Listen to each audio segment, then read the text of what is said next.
I think you've all had notice of what I'm going to tie this evening. It's a little fly that I call the red neck nymph, otherwise roy neck, whatever is your preference. It's a very simple tie, but also a very effective fly.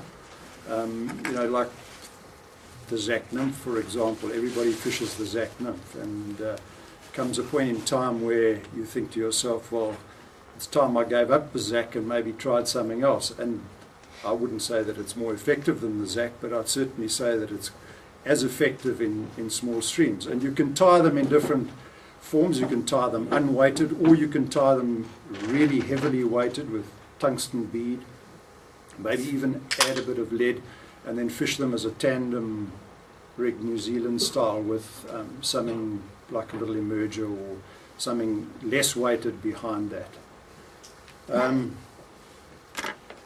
I've cheated a bit tonight and got ready with and I tie them generally in sizes from 14 down to about 18, but it's your preference. If you want something slightly bigger than that and you want to go to a 12, you just go ahead and do it. I use a red cotton. Simple reason for that is that it makes it easier for me at the end when I get to the neck, and I can, instead of changing or putting in a red thread or something like that, you've got the red cotton going.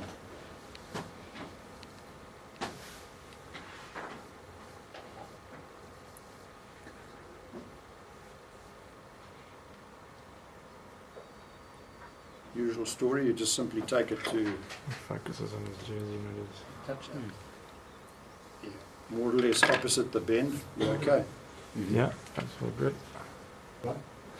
What I use for the tail of this fly, I'm not going to weight this one, but as I say, if you want to, you can add a bit of lead. But always remember, I'm sure most of you know that, is that if you're going to add that lead, you add it just behind your bead. Again, the reason for that simply being that when you're swimming that water in the stream or swimming on its own, it's going to drop forward all the time. A lot of guys tend to push the lead almost evenly along the shank, and then what happens is it starts swimming all over the place. So you want that movement that sort of creates a dive. So either a bead on its own, which will do that, or if you're heavily weighting it, then put the lead near the front so it keeps doing that all the time. As far as the tail is concerned, I use a whole bunch of different things for tails. As you've probably seen in a lot of recipes, even in the Zac now, they're using stuff like water mongoose fur. That's not always easily available. Up at the Shongweni market, I came across somebody selling furs the other day, and there was chinchilla and what was the other one, mink or something, mink tail. But for this evening, I'm just going to use fibres off a feather at the back of a cape. And I prefer in this fly, like with your Zac, is to actually tie a dark tail. A lot of people like to sort of colour code their flies, and you've got a nice hare's ear colour, you have a lighter coloured tail, don't worry about that. The combination of colours often is something that acts as a trigger. And darker tail for me certainly has worked very well. And there was a school of thought at one stage that you had to get your tail precisely the right length, you know, half a shank length or full shank length. Don't worry about that too much, especially if you're using furs like water mongoose and so on. What happens is guys don't even them up either. They tie them long. And it seems to work better than those that are perfectly tied and perfectly sort of matched up in terms of their length. Again, don't make your tails too heavy, keep them fairly sparse, but it must be noticeable, that's the important thing.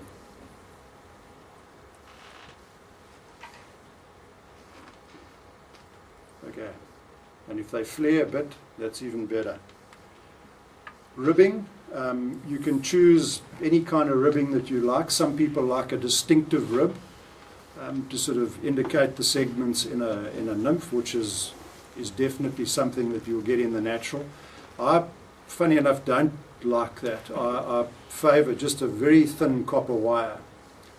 I just find that a lot of the tinsels and things that you use are just too much and they tend to distract from the natural appearance of the thing, even though they do create those segments. And of course, if you use anything like this, it lasts for a lifetime. I've passed that mark that Jay's still got to... No, not really.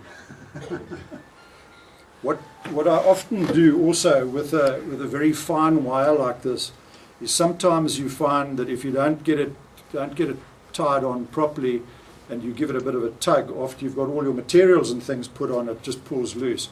So quite a good thing is if you leave a tag, and I haven't left much on here, but if you leave a tag, just bend it back along the shank and give it a couple of turns so you create that loop and tie that in, and of course then you can tug as much as you like and it's not going to come loose.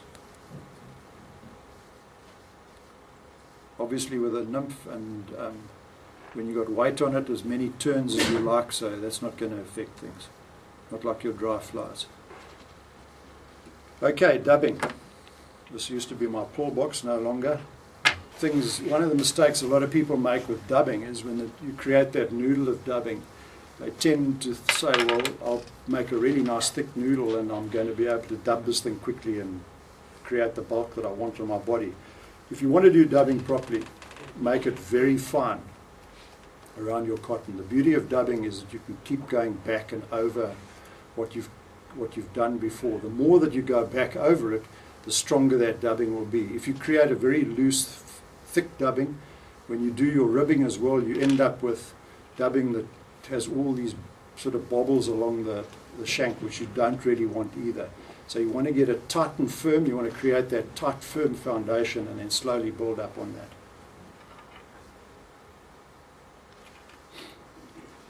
Again with this fly, I'm using a sort of a greyish dubbing. That you can use brown, a dark brown. One thing, and I mentioned squirrel dubbing, and the reason for that is that your squirrel dubbing has generally got a lot of guard hairs in it. If you use rabbit, normally it doesn't have that in. What I do occasionally just to add to that is, off a hare's mask, is cut off the mask proper fur, and I blend that in with the dubbing, and that just... I'm sure you all know the story about dubbing, is to make sure you keep twisting in the same direction.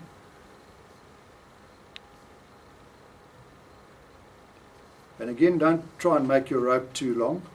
It's always a good idea to make a couple of turns and then just go over it again. And what that does is once that end is secure, it's going to help you to keep that dubbing really tight.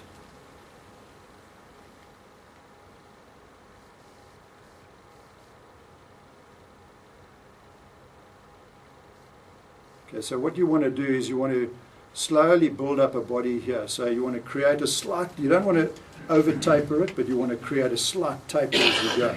So the abdomen, obviously at the end near the tail, is going to be fairly thin, and then you'll slowly build up towards the thorax.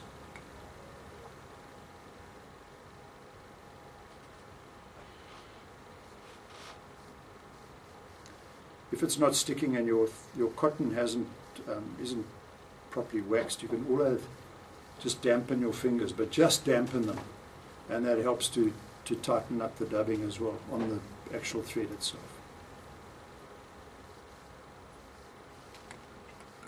I'm going to make you just feel like earwax. Okay, you can see what I'm trying to achieve there is keep that little noodle that you make of your dubbing fine against your thread. So you're almost just thickening up the thread rather than creating a very thick, loose dubbing noodle. And you can see hopefully you can see what I'm doing here by actually going over the bit that I've just done with thread. So what that's doing is actually tying it down, create that foundation that you can build on.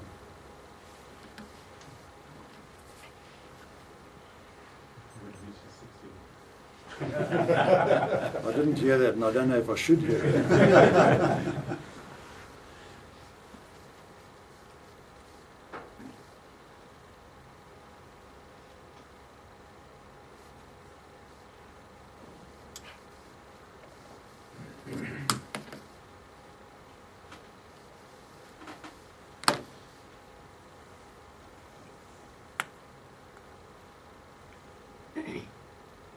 I'm sure a lot of you have been watching the weather and deciding whether you should go fishing. But can I just tell you at the moment, if you're thinking of doing a trip up to the Drakensberg to fish any of the small streams up there, save your petrol and money for when the rains come, because at the moment it's desperate.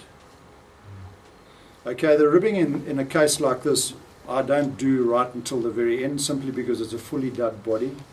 In normal circumstances you'd probably just rib the abdomen, and then you're probably going to do now is just rib that body, but I'll go the opposite way to the way I've dubbed, just to add a little bit of strength to that. And not many turns, 3 or 4 is enough.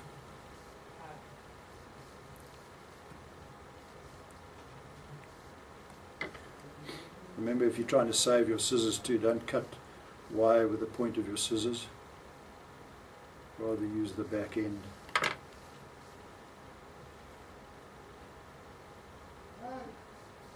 Okay, now I'm just creating that Roy neck. It doesn't have to be too big. In fact, keep it fairly small. And it certainly acts as a trigger. As I've heard a lot of, you'll hear a lot of people talking about putting hot spots on their fly. And as I've said here before, I'm not one of these macho oaks that do my whip finish with my hands. I think that stems from trying to tie really small flies. And there is your red neck nymph.